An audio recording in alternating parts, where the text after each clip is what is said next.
الإسلام دينا. صدق الله العظيم. وقال رسول الله صلى الله عليه وسلم الحياء شعبة من الإيمان أو كما قال عليه الصلاة والسلام. پیارے دوستوں بزرگوں، آپ حضرات کو معلوم ہے کہ حالات وقت سے بدتر ہوتے جا رہے ہیں اور جس طریقے سے ظلم و ستم اور ظلم و بربریت دنیا کے اندر اپنی انتہا کو پہنچنے کے کگار پر ہے، اسی طریقے سے میرے دوست بزرگوں ہمارے اندر سے ایمانی حمیت اور ایمانی بھائی چارہ اور ایمانی غیرت رخصت ہوتی جا رہی ہے.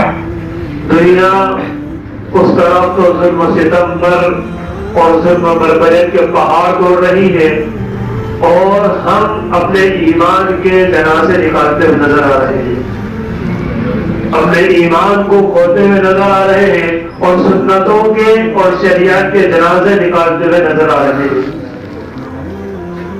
ایمان کی ذرہ برابر بھی میرے دوست بزرگوں ہمارے اندر جو حمیت اور جو ایمان والے بھائی کا درد، ایمان والے کی تکلیف کا جو احساس ہمارے اندر ہونا چاہیے وہ بالکل مرتا چلا جا رہا ہے. ایسے ہمارے جسم ہو چکے ہیں جیسے کہ بے جان جسم، جن جسموں سے روحوں کو نکال دیا جائے وہ جسم بالکل بے جان ہو جاتی ہے. ان جسموں کا کوئی فائدہ نہیں ہوتا، ان جسموں پر کوئی کچھ بھی کرتا پھرے اس سے کوئی ان کو فرق نہیں پڑتا. اسی طریقے سے میرے دوست بزرگوں ہمارے جسموں سے اسلام کی روح نکل چکی ہے، ایمان کی روح نکل چکی ہے کہ کوئی کچھ بھی کرتا پھرے، چاہے ہمارے ساتھ ہو، چاہے ہمارے بھائی کے ساتھ ہو، چاہے ہماری بہنوں کے ساتھ ہو، ہمیں اس سے کوئی فرق نہیں پڑتا. وہ ہوتا ہے اس کے ساتھ ہو رہا ہے، ہمیں اس سے کوئی فرق نہیں پڑتا. ظلم فلاں جگہ ہو رہا ہے، ہمارے اوپر تو نہیں ہو رہا، ہمارے یہاں ہماری بہن پر ہو رہا ہے، ہمارے خود پر تو نہیں ہو رہا، خود پر ہو رہا ہے چلو تھوڑے دیر روز ہو کر کے برداشت کر لیں گے. دوست بزرگوں یہ اس انتہائی درجے کی بزدلی اور بے غیرتی اور بے ایمانی دھیرے دھیرے ہم سب کے دلوں پر سرایت کرتی چلی جا رہی ہے. اب آپ حضرات کو معلوم ہے، سب کو معلوم ہے، بلکہ پوری دنیا کو معلوم ہے کہ اسرائیل بدبخت جہنمی اور جتنے زیادہ لعین اور مردود لوگ وہ فلسطینی بچوں کو کتنا بے دردی کے ساتھ شہید کر رہے ہیں. کتنے لوگ وہاں شہید ہو چکے، 35,000 کے قریب لوگ شہید ہو چکے ہیں اور گھروں کو، اسپتالوں کو اور یہاں تک کہ وہ پردوں میں ٹینٹوں میں رہ رہے ہیں، ان ٹینٹ وغیرہ کو بھی نشانے بنا رہا ہے اور ان کے گھروں کو اجاڑ رہا ہے، وہ بھوکے پیاسے مر رہے ہیں. اور میرے دوستوں ہمارے یہاں پر بڑے شان و شوکت کے ساتھ ناچ گانے کی محفلیں سجائی جا رہی ہیں. جن مقامات پر اجتماعات ہوتے ہیں اور جن مقامات پر اللہ رسول کی باتیں کبھی کبھی ہوا کرتی ہیں، انہیں مقامات پر جو ہے نعرے کی گانوں کی محفلیں سجائی جا رہی ہیں. یہ ہمارے یہاں کا بھی حال ہے اور اسی طریقے سے ہر جگہ میں یہی حال ہوتا چلا جا رہا ہے کہ ہمیں عیاشی کرنی ہے تو کرنی ہے، چاہے دنیا میں کچھ بھی ہوتا رہے. ہمیں اپنی بدبختی پر آنا ہے تو آنا ہے، چاہے دنیا کچھ بھی کرتی رہے. جگہ جگہ میرے دوست بزرگوں ناچ گانے کی محفلیں، ابھی کبھی ہمارے محلے کے ذریعے ایک جگہ ناچ گانے کی اور بڑے دھوم دھام کے ساتھ ایسے محفلیں سجائی جا رہی تھی کہ اللہ اور رحمان اور حفیظ. میرے دوست بزرگوں یہ حال یہ ایک جگہ کا حال نہیں ہے، ہماری بے دینی کا حال یہاں تک پہنچ چکا ہے کہ میرے دوست بزرگوں ہمیں اس کی بھی فکر نہیں ہے کہ اپنے نہ تو اپنے ایمان کی فکر ہے نہ ایمان والے بھائی کی فکر ہے. حدیث پاک میں فرمایا گیا تھا کہ پورے ایمان والے، تمام ایمان والے ایک جسم کی طرح ہیں، تمام ایمان والے ایک جسم کی طرح ہے. اگر جسم کے سر پر انسان کے سر پر کوئی تکلیف ہوتی ہے تو پورا جسم بے چین اور پریشان ہو جاتا ہے. انسان کے ہاتھ پر کوئی تکلیف ہوتی ہے تو پورا جسم اس کا پریشان ہو جاتا ہے. اگر پیروں میں کوئی تکلیف ہوتی ہے یا کانٹا چبھتا ہے تو پورا جسم اس کو صحیح کرنے کی فکر میں لگ جاتا ہے.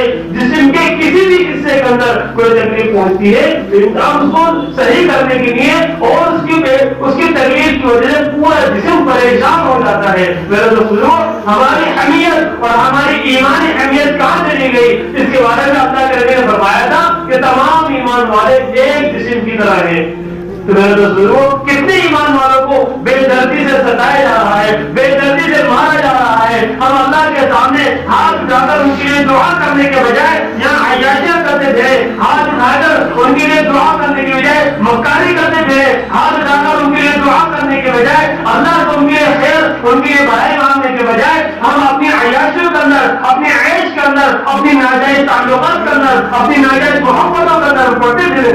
کہا گیا اسلام میں، اسلام یہ نہیں سکھاتا، اسلام یہ نہیں سکھاتا کہ تم ناجائز تعلقات میں پڑ جاؤ، ناجائز محبتوں میں پڑ جاؤ. اپنے بچوں کو پیدا کرتے ہوئے بھی چھوڑ دو، ان کے نہ اسلام کی فکر، نہ ایمان کی فکر، نہ اور طریقے کی فکر. میرے دوستوں کچھ بھی ہم جو ہے ذرا سی ہمارے اندر حمیت اور اسلامی حمیت بالکل مر چکی ہے.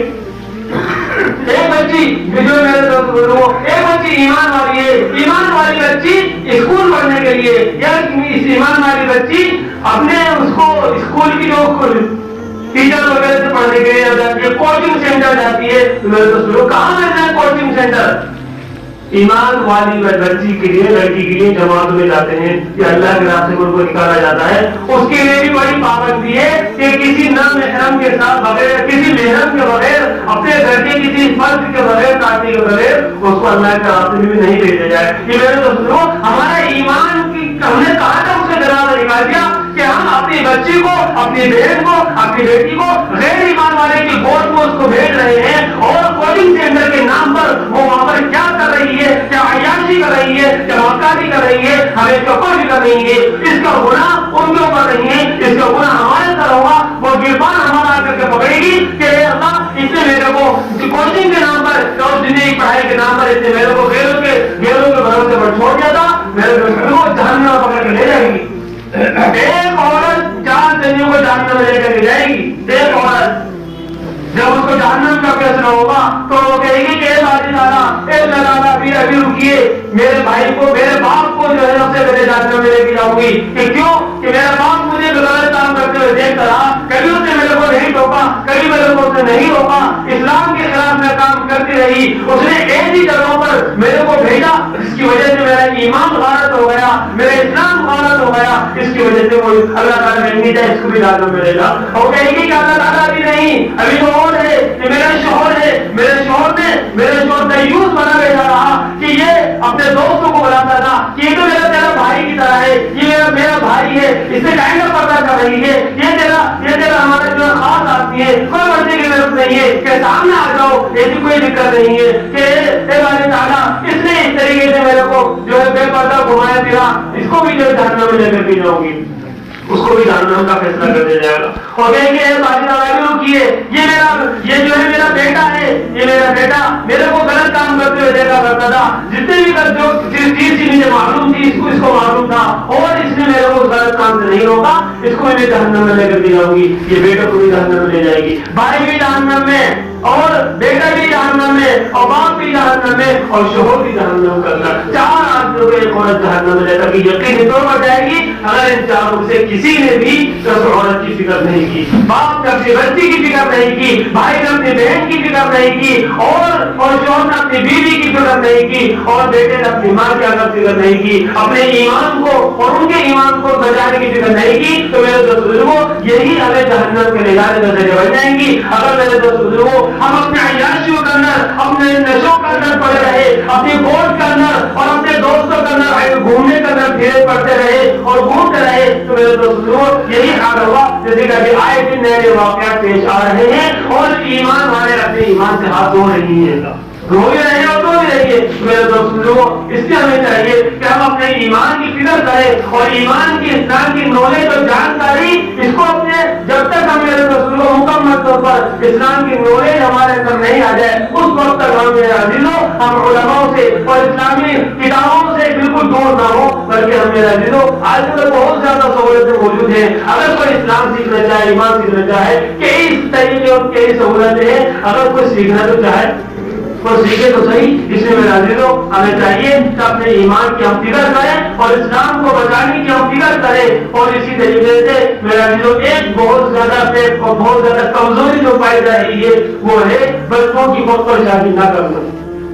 یہ اتنا زیادہ گھنونی چیز ہے اور اتنا زیادہ معاشرے کو اور ماحول کو بگاڑنے والی چیز ہے. ابھی تو ہماری بچی ہے, ابھی تو چھوٹی بچی ہے, میرے دوست بزرگوں, ماں باپ جو ہے, ماں باپ کی اس قدر بہت زیادہ کمزوری ہے. اور کس نام پر اگر بچی کا جو ہے رشتہ دیکھتے ہیں تو کوئی جو ہے ایسا رشتہ دیکھ کوئی نشیڑی کو دیکھ رہا ہے اور کوئی رشتہ بے دین کو دیکھ رہا ہے, اور صرف پیسوں کو میرے دوست بزرگوں, نہ پیسہ کو دیکھا جائے, نہ دنیا کی کسی مرتبے کو دیکھا جائے, نہ کسی موضوع کو دیکھا جائے, بلکہ دیندار کو دیکھا جائے کہ اسلامی حمیت اس کے اندر ہے یا نہیں, دینداری اس کے اندر ہے نہیں, اللہ کا رسول سے اس کو محبت ہے یا نہیں. اگر یہ چیز ہے فرمایا کہ 4 وجہوں سے نکاح کیا جاتا ہے, مال و دولت کی وجہ سے, اور مال حسب و نسب کی وجہ سے, اور اس کے مرتبے کی وجہ سے, اور خوبصورتی کی وجہ سے, اور اس کے دینداری کی وجہ سے. فرمایا پر لذات الدین کہ دینداری کو تم ترجیح دینا, دینداری کی وجہ سے نکاح کرنا. میرے دوست بزرگوں, آج کل جو ہے دینداری کو نہیں دیکھا جا رہا بلکہ خاندانوں کو دیکھا جا رہا ہے, برادریوں کو دیکھا جا رہا ہے. اگر بچی باہر سے جو ہے یا ماں سے کہہ رہی ہے کہ فلاں جگہ مجھے رشتہ پسند ہے, تو میرے دوست بزرگوں یہ نہیں دیکھتے کہ وہ لڑکا کیسا ہے, صحیح ہے یا غلط ہے, بلکہ تم نے بنایا کیسے اور تم نے ایسا کرا کیسے اور ایسا کیوں کر دیا اور کیسا کر دیا, ہماری عزت کو تم نے داغدار کر دیا, ہماری عزت کو تم نے مٹی میں ملا دیا. اللہ کے بندوں تم نے اس تحقیقات تو کرو. اگر وہ رشتہ صحیح ہے اور لڑکا صحیح ہے, خاندان صحیح ہے, تو رشتہ کرنے میں کوئی حرج کی بات نہیں ہے. میرے دوستوں, اس کی وجہ سے کئی گھر اور خاندان بگڑ چکے ہیں اور بگڑ رہے ہیں. یہ ماں باپ کی انا اور ماں باپ کی قیامت کے دن پتہ ہوگی. کئی واقعات, ابھی تازہ واقعات, ایک لڑکی کا فون آتا ہے کہ صاحب ہمارے کیا خاندان میں اور برادری کا اندر رشتہ کرنا فرض ہے, کیا ضروری ہے؟ ایسا تو کچھ نہیں ہے کہ خاندان برادری کا اندر رشتہ کرنا فرض ہو. کہ صاحب ہمارے ہماری ایک سہیلی کو کہنے لگی کہ غیر برادری نے نکاح کر لیا اور وہ نو مسلم تھا اور اچھا لڑکا تھا اور جو ہے بالکل صحیح طریقے سے جیسے نکاح ہوتا ہے انہوں نے نکاح کر دیا. اس کے بعد برادری والوں کی بے دینی کا حالت دیکھیے تو انہوں نے برادری سے لے کر اس کو باہر کر دیا, برادری سے ہی باہر کر دیا. یہ ہمارے جیبوں کا واقعہ, برادری نے اس کو باہر کر دیا. اس کے بعد برادری کا اندر داخل کرنے کے لیے ماں باپ نے بڑے آدمی جو مدد تجربہ سماجت کری تو برادری میں داخل کرنے کے 2 لاکھ روپے اس سے لیے کہ جب تک 2 لاکھ روپے نہیں دو گے اس وقت برادری میں داخل نہیں کریں گے. یہ اتنی زیادہ بے دینی اور میرے دوست بزرگوں بے دینی بلکہ میرے دوست بزرگوں اتنی زیادہ جو ہے اللہ تعالیٰ کا عذاب ان کو پر نہیں آئے گا. کیوں ہوگا؟ اللہ کی طرف سے مصیبتیں اور اللہ کی طرف سے آزمائش نہیں رہیں گی تو کیوں ہوگا کہ ماں باپ نے بچی نے صحیح طریقے سے شریعت کے مطابق قانون کے مطابق شادی کری, اس کے باوجود میرے دوستوں برادری والوں کا یہ حال ہو رہا ہے کہ برادری کا لفڑا, برادری میں کرنا چاہیے اچھی بات ہے کہ برادری میں رشتہ کرنا ہے, برادری میں شادی کرنا ہے, لیکن اتنی زیادہ پابندی کہ اگر برادری کے باہر کر دیا تو برادری سے باہر کر دیا گیا. اگر لڑکی نے کسی غیر برادری کے لڑکے کے بارے میں بتا دیا کہ فلاں جگہ مجھے پسند ہے, آپ وہاں پہ جا کے بات کر لیجیے. میرے دوستوں اگر واقعی میں رشتہ پسند ہی ہے تو لڑکی کو طریقے سے سمجھا لے جائے اور اس کے بعد میں جو طریقے شادی کے صحیح طریقے شادی کر دیا نارمل طریقے سے اور سادہ طریقے سے. ایسا نہیں کہ تو نے بتایا کیسے اور تو نے ایسا کیوں کیسے کر دیا اور کیوں کر دیا. میرا عزیزوں, آج سب سے زیادہ مسئلے مسائل جو پیش آ رہے ہیں چاہے قانونی اعتبار سے لے لو اور چاہے شریعت کے اندر مفتیوں سے جو فتوے معلوم کی جاتے ہیں وہ لے لو, وہ سب سے زیادہ طلاق کے مسئلے, سب سے زیادہ طلاق کے مسئلے ہیں. اور اس کی سب سے بڑی وجہ یہ ہے کہ ماں باپ نے اپنی زندگی گزار لی, اپنی زندگی ختم کر دی اپنی پسند کی شادی کرنے کے بعد, اور اولادوں کے اوپر زور زبردستی چلاتے ہیں. کہ بلکہ یہاں تک کہا اس نے بتایا کہ یہ کہہ رہے ہیں والدین کہ شریعت کو اپنے پاس رکھو, ہم شریعت نہیں, ہم تو برادری کے حساب سے کریں گے, شریعت کو اپنے پاس رکھو. یہ حال ہو رہا ہے.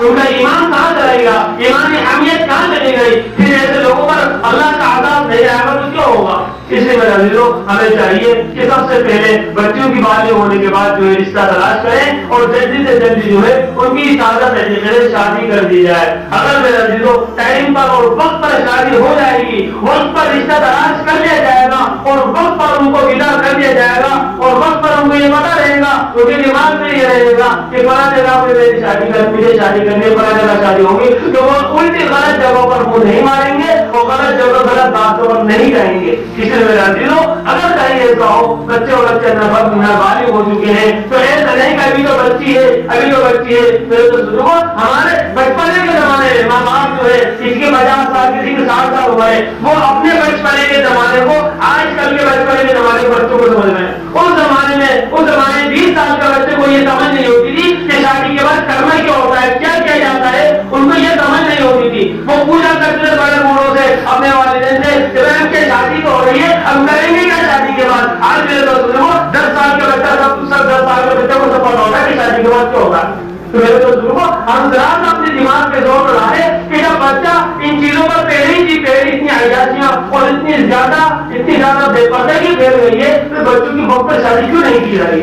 یہ بہت زیادہ کمزوری ہے. دوستوں لڑکوں کی شکایت نہیں ہے, لڑکیوں کی شکایتیں ہیں. بے شمار لڑکیوں کی شکایتیں ہیں کہ ہمارے والد جو ہے, ہمارے باپ, ہماری ماں, ہمارے خاندان والے نہیں مان رہے, ہم کیا کریں. کیا ہمارے والدین کی نافرمانی کر سکتے ہیں؟ کیا ہم اس کے یہ تو وہ لڑکیاں ہیں جن میں ذرا سی چیز کی اہمیت باقی ہے جو پوچھ رہی ہیں, اور جو نہیں پوچھ رہی ہیں ان کو زبردستی زور ڈالا جا رہا ہے تو وہ غلط راستے اختیار کر رہی ہیں. جیسے کہ ابھی میرے دوسروں واقعات کئی پیش آ چکے ہیں.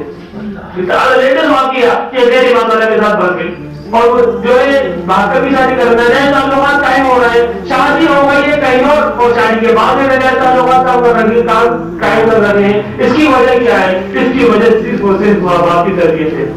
اس میں ہمیں چاہیے کہ ہم اچھی تربیت کریں. حدیث پاک میں جو فرمایا گیا ہے نا کہ جنت ملے گی ایک لڑکی کی جو ہے دو لڑکی کی پرورش کرے گا اور اس کی اچھی جگہ جسے دے کر تلاش کر کے شادی کر دے گا, اس کے لیے جنت ہے. صحابہ نے کہا رسول اللہ اگر ایک ہی لڑکی ہو تو فرمایا کہ اگر ایک بھی لڑکی ہو اور اس کی اچھی طرح پرورش کرے اور اس کا اچھی جگہ بننے کا کر دے تو اس کے لیے بھی جنت ہے. تو جنت ان لوگوں کے لیے جو اس کی اچھی طرح پرورش کرنے کے بعد میں اچھا رشتہ تلاش کر کے اچھی جگہ شادی کرے, اپنی ہردرمی کا در, اپنی منمانی کا در, اپنی مرضی کا. بچی کو جو ہے پسند ہو یا نہ ہو, بچی کی زندگی کیسے گزرے گی, بچی کی زندگی شادی کے بعد جنت بنے گی یا جہنم بنے گی, اس کی فکر کی بغیر دوستوں اپنی ہردرمی سے بچی کی شادی کر رہے ہیں. تو ایسے لوگوں کے لیے اور ایسے ماں باپ کے لیے جنت نہیں بلکہ ایسے ماں باپ کے لیے جہنم ہے.